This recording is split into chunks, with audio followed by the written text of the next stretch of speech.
serikali inaendelea na utekelezaji wa miradi mbalimbali ya kimkakati.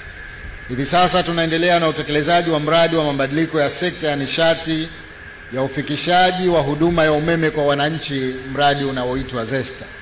Mradi huu utawezesha kujenga miundombinu mipya ya kusafirisha umeme kwa mkondo wa 132 kV kutoka Welezo kwenda Makunduchi na Matemwe, pamoja na ujenzi wa vituo vya kupoozea umeme kwa lengo la kuondoa kabisa changamoto ya umeme mdogo nchini.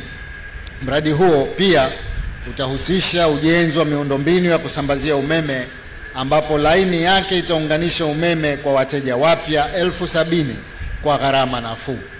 Hapa namaanisha kwamba kutoka wastani wa shilingi 200,000 inayotozwa sasa, ambayo tuliweka punguzo ya kutoka shilingi 400,000 mwaka juzi, hadi sasa kiwango cha chini cha shilingi 100,000 tu kwa kila mwananchi.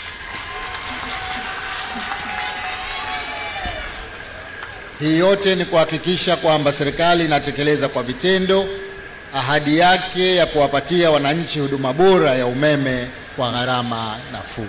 Ili punguzo la bei mmelipenda Basi hiyo ndio habari kwamba muda mfupi ujao kuunganisha umeme itakuwa 100,000 tu.